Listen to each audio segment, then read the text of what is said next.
Hello student, welcome back. This is Priyanka and now we are going to discuss about chapter 5th. Chapter 5th is coal and petroleum. This is the part 3 video of this chapter. We have already discussed about part 1, part 2, okay, and today's we are going to discuss about part 3. Okay part 3 में हम लोग discuss करेंगे petroleum and natural gases. Okay so let's start. तो firstly we are going to discuss about petroleum. तो what is petroleum? Petroleum क्या है? Petroleum is a non-renewable natural resources. Okay previously भी हम लोगों ने इस चीज़ को डिस्कस किया था, renewable resources and non renewable resources. So petroleum is a non renewable resources, ठीक है, and it is a dark colour. ये किस कलर का होता है? डार्क कलर सब्सटेंस है. And how is obtain petroleum? Petroleum को हम लोग किस प्रकार से ऑब्टेन करेंगे हम लोग आगे डिस्कस करेंगे. तो पेट्रोलियम क्लियर हो गया. पेट्रोलियम हमारा नॉन रिन्यूएबल रिसोर्स है and it is in dark colour. It is liquid in nature and found from the oil. Okay अब देख लेते हैं हम लोग कि पेट्रोलियम हम लोग ऑब्टेन कैसे करेंगे. चलिए आगे देखते हैं. सो पेट्रोलियम जो है वो 2 वर्ड से मिलकर बना है. Petra that means rock, oleum that means oil.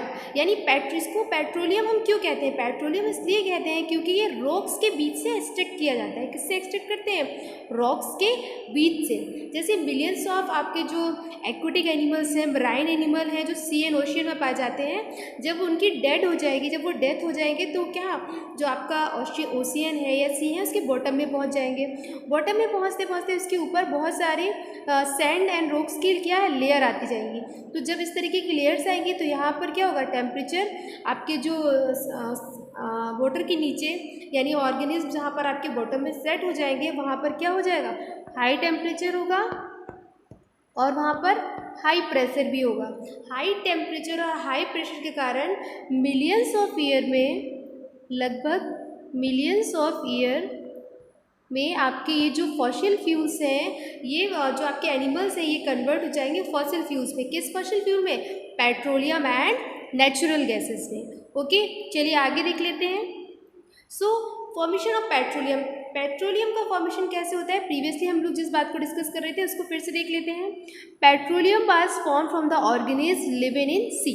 ठीक है, जो ऑर्गेनिज्म या प्लांट्स सी या ओशियंस में रहते हैं उन्हीं से हम ऑब्टेन करते हैं पेट्रोलियम या नेचुरल गैस. तो ये आपके जो ऑर्गेनिज्म है सपोज किसी भी कारण पर जब इनकी डेथ हो जाती है तो ये बरीड हो जाएंगे और ये क्या है? कंप्रेस्ड होते जाएंगे. It is form from the dead remains organism in sea and ocean when aquatic plants and animal die. जब ये aquatic plants and animals die हो जाएंगे तो फिर क्या होगा? They get buried under the layer of sand. तो ये सैंड की अंडर लेयर में चले जाते हैं. धीमे धीमे उनके ऊपर सैंड की लेयर आती जाती है, रॉक्स की लेयर आती जाती है, तो ये नीचे की ओर कंप्रेस्ड होते जाएंगे. जब ये नीचे की ओर जाते जाएंगे तो वहाँ पर कैसा टेम्परेचर होगा? हाई प्रेशर हो जाएगा और हाई टेम्परेचर. इसी की वजह से over millions of year these dead remains get converted to the petroleum. Millions of year के बाद ये जो आपका डेड ऑर्गेनिज्म है ये कन्वर्ट हो जाते हैं किसमें? पेट्रोलियम में. ओके तो क्लियर हुआ. Petroleum was form from organism living in the sea. As these organism died, जब ये ऑर्गेनिज्म डाइड हो जाते हैं, their body settle down the bottom of the sea. तो इनकी बॉडी जो है सेटल डाउन हो जाती है सी के बॉटम में and got converted with layers sand and clay. और इनके ऊपर सैंड एंड क्ले की लेयर्स आती जाती है. ठीक है, जब लेयर्स आती जाएंगी तो ये जो डेड बॉडीज़ हैं ये कंप्रेस्ड हो जाएंगी. कहाँ? नीचे की ओर.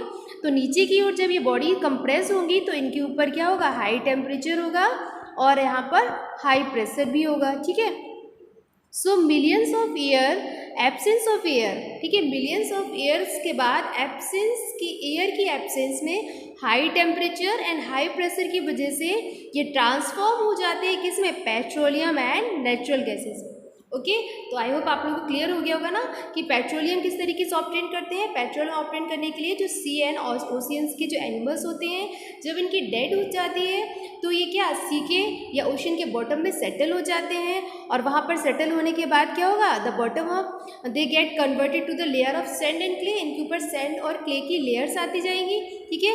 Over millions of air, absence of air, absence air के एब्सेंस में मिलियंस ऑफ एयर के बाद हाई टेम्परेचर और प्रेशर के कारण ये जो आपका जो ऑर्गेनिज्म है आपके सी ऑर्गेनिज्म, ये आपके कन्वर्ट हो जाएंगे पेट्रोलियम एंड नेचुरल गैस में। ओके, चलिए आगे देख लेते हैं। नेक्स्ट देख लेंगे, अब हम लोग डिस्कस करेंगे रिफाइनरिंग ऑफ पेट्रोलियम। हम लोग यहाँ पर डिस्कस कर रहे हैं रिफाइनिंग ऑफ पेट्रोलियम, ठीक है।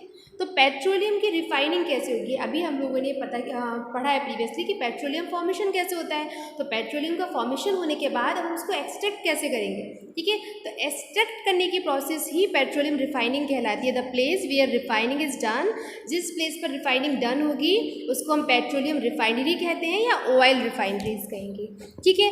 तो और यहाँ पर रिफाइनरी जो रिफाइनिंग है वो क्या है, प्रोडक्ट जो the process by which various product obtain from the petroleum. Petroleum जब हम ऑब्टेन करते हैं तो उसके साथ मैनी प्रोडक्ट्स, ठीक है, मैनी प्रोडक्ट्स, बहुत सारे अदर प्रोडक्ट भी हैं जिनको हम ऑब्टेन करते हैं किसके साथ, पेट्रोलियम के साथ। तो चलिए हम लोग डिस्कस कर लेंगे किस किस प्रोडक्ट को हम लोग ऑब्टेन करेंगे पेट्रोलियम के साथ। तो पेट्रोलियम हमें जिस फॉर्म में मिलता है वो मिलेगा हमें क्रूड ऑयल के फॉर्म में। किस फॉर्म में, क्रूड ऑयल के। जब हम इसको डिफरेंट डिफरेंट टेम्परेचर्स पर हीट करेंगे तो वेरियस टेम्परेचर पर वेरियस प्रोडक्ट को हम गेन करेंगे, ठीक है।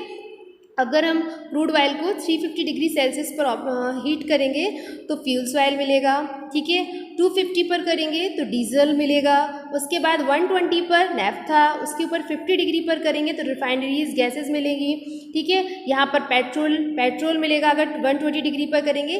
तो डिफरेंट डिफरेंट टेम्परेचर्स पर जब हम क्रूड ऑयल को हीट अप करेंगे, यानी उसके डिफरेंट बॉइलिंग पॉइंट पर जब हीट करेंगे तो उसमें हमें वेरियस थिंग्स या वेरियस प्रोडक्ट को हम गेन करेंगे। अगर हम यहाँ पर 600 डिग्री सेल्सियस पर इसको हीट करेंगे तो बिटुमिन के साथ आपको बिटुमिन ऑब्टेन करेंगे। और बिटुमिन का यूज़ हम किसके लिए करते हैं, जो बिटुमिन है इसका यूज़ करते हैं हम जो रोड्स बनाने के लिए या ल्यूब्रिकेंट्स के फॉर्म में भी इसका यूज़ कर सकते हैं, रोड रूफिंग में भी यूज़ करेंगे इसका। तो देख लेते हैं कौन कौन से जो प्रोडक्ट हैं जब हम क्रूड ऑयल से पेट्रोल को गेन करते हैं या पेट्रोलियम को गेन करते हैं तो कौन कौन से अदर प्रोडक्ट या कॉन्स्टिट्यूंट हैं जिनको हम गेन करेंगे। तो first constituent is LPG, okay. LPG इसको हम बोलते हैं पेट्रोलियम, लिक्विड पेट्रोलियम गैस। और इसका यूज़ किसके लिए करते हैं, इसका यूज़ करते हैं as a fuel at home, as a fuel at home, ठीक है, as a fuel at home. Second product is petrol. Petrol का हम यूज़ करते हैं किसके लिए, सभी को पता है, fuel to run vehicle, okay.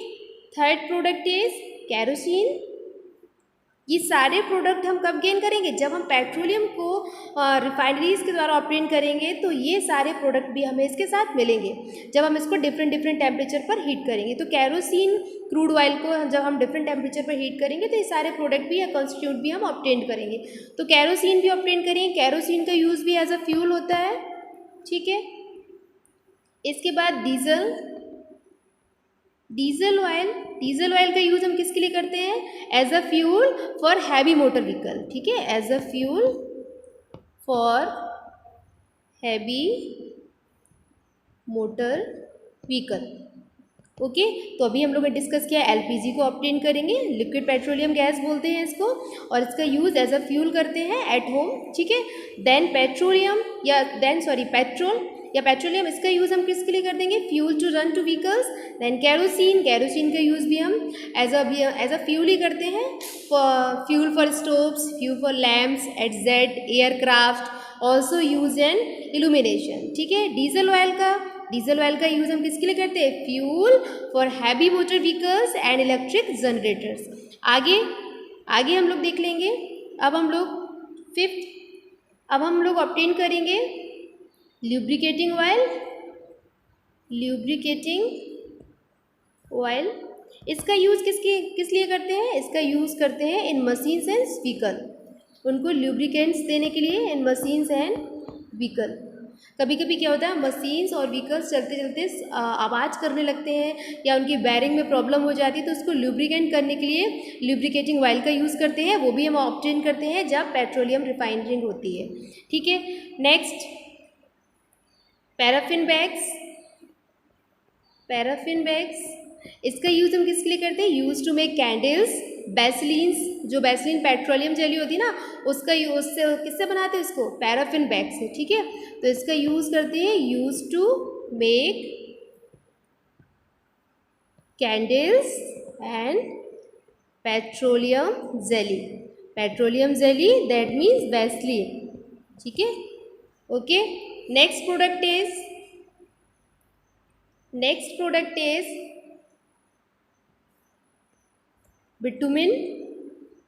सबसे पहले बिटुमिन और पेट्रोकेमिकल ही बनते हैं। तो बिटुमिन का यूज़ किसके लिए करते हैं? For road surfacing. जो रोड डलता है ना, जब रोड का फॉर्मेशन होता है उसकी जो सरफेस बनाई जाती है ब्लैक ब्लैक, उसके लिए बिटुमिन का यूज़ करते हैं। ठीक है, रोड सरफेसिंग एंड पेंट्स बनाने में। ठीक है, पेंट्स बनाने में किसका यूज़ कर देंगे? पेंट बनाने में, एंड रोड की सरफेस डालने में जो ब्लैक कलर का यूज़ होता है ना, उसको बोलते हैं बिटुमिन। ठीक है, अब next and last product is petrochemical. Various petrochemical also. Petrochemicals, इनका यूज़ किसके लिए करते हैं? In this manufacture through detergents, synthetic fibres. Synthetic fibres बनाने में भी इसका यूज़ करते हैं। जब हमने आपको चैप्टर 3 पढ़ाया था तो वहाँ पर हम लोगों ने हमने डिस्कस किया था कि जो सिंथेटिक फाइबर हैं उनको ऑब्टेन किससे करते हैं? Synthetic fibre obtain from the petrochemical. तो यही वो पेट्रोकेमिकल है, इसका यूज़ सिंथेटिक फाइबर बनाने के लिए करते हैं। जैसे आपका हो गया कौन कौन से synthetic fibre? Nylon, polyester etcetera. Rayon बनाने में इसका यूज़ नहीं होगा क्योंकि रेयॉन आपका सेमी सिंथेटिक फाइबर है। इसका यूज़ वुड पल्प से करते हैं, यानी जो पाइन ट्री का वुड पल्प होता है उससे इसका फॉर्मेशन करते हैं। इसलिए यहाँ पर आपका सिंथेटिक फाइबर में हो जाएगा nylon, polyester, acrylic etcetera. Okay, तो हम लोगों ने डिस्कस कर लिया व्हाट इज़ पेट्रोलियम। ठीक है, and formation of petroleum and refining of petroleum. Okay, अब नेक्स्ट देख लेते हैं रिफाइनिंग ऑफ पेट्रोलियम। हम लोग डिस्कस कर चुके हैं। एक बार फिर से देख लीजिए क्या है यहाँ पर। Petroleum is a dark oily liquid, previously भी पढ़ा चुकी हूँ। हैज़ अनप्लीजेंट ऑडर, इसका जो स्मेल होती है बहुत अनप्लीजेंट होती है जिसको हम सहन नहीं कर सकते हैं। It is a mixture of various constituent, ये बहुत सारे कॉन्स्टिट्यूंट का मिक्सचर्स है। जैसे कॉन्स्टिट्यूंट के बारे में हमने आपको डिटेल में बता दिया है कौन कौन से कॉन्स्टिट्यूंट थे। पेट्रोलियम गैस, ठीक है, petrol, diesel, lubricating oil, paraffin wax, bitumen, ये सारे हमने डिटेल में आपको बता दिए हैं। These processes of separating the various constitute fractions of petroleum is known as refining. इन सारे कॉन्स्टिट्यूट्स को सेपरेट करने की प्रोसेस को रिफाइनरिंग कहते हैं। It is carried out of petroleum refinery, इनको हम पेट्रोलियम रिफाइनरी के थ्रू ऑब्टेंड करते हैं। क्लियर? चलिए लास्ट एंड चैप्टर का लास्ट टॉपिक है हमारा नेचुरल गैस। तो नेचुरल गैस भी हम लोग डिस्कस कर लेते हैं। तो हमने प्रीवियसली भी बताया आपको, जब हम पेट्रोलियम गेन करते हैं तो उसके साथ साथ हम नेचुरल गैस को भी गेन करते हैं। क्यों?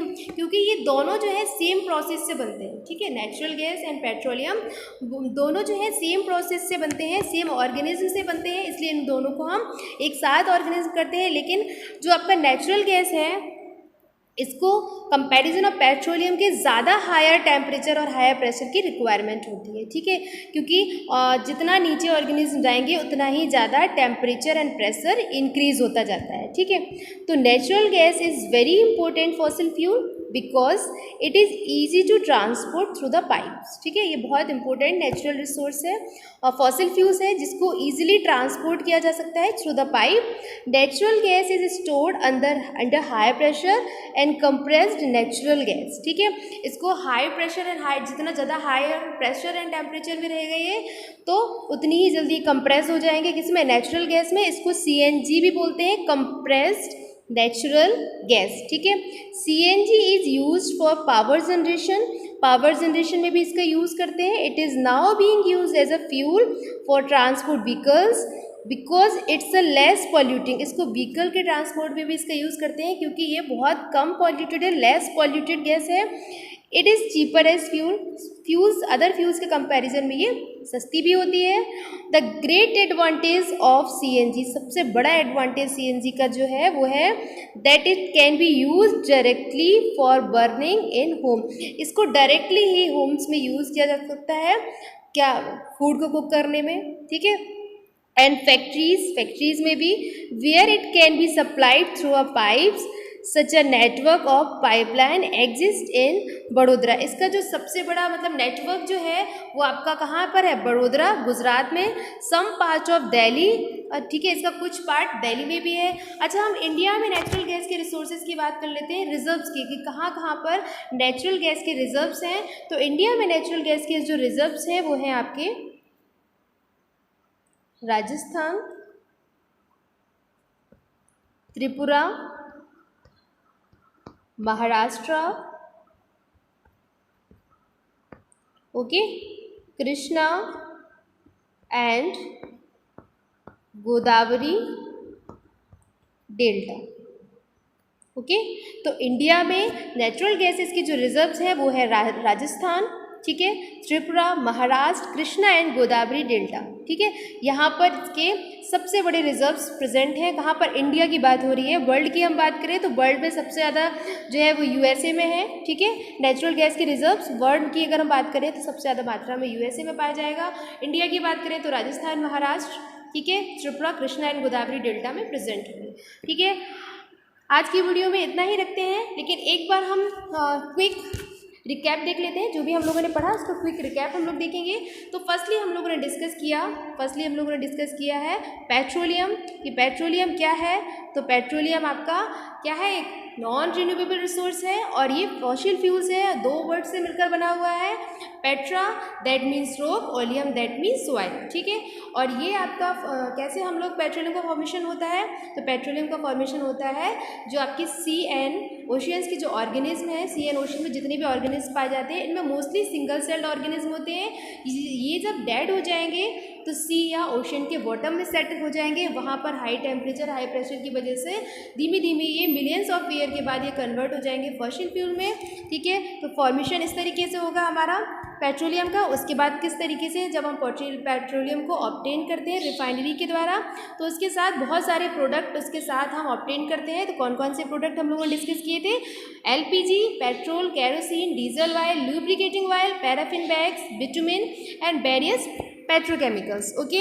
उसके बाद रिफाइनरीज ऑफ पेट्रोलियम प्रीवियसली भी बता दिया मैंने। उसके बाद नेचुरल गैस की बात करें तो जिस तरीके से हम पेट्रोलियम को गेन करते हैं सेम प्रोसेस से हम लोग नेचुरल गैस को भी गेन करते हैं, क्योंकि ये दोनों सेम एनिमल्स के द्वारा ही इनका फॉर्मेशन होता है, दोनों सेम प्रोसेस से बनते हैं, ठीक है।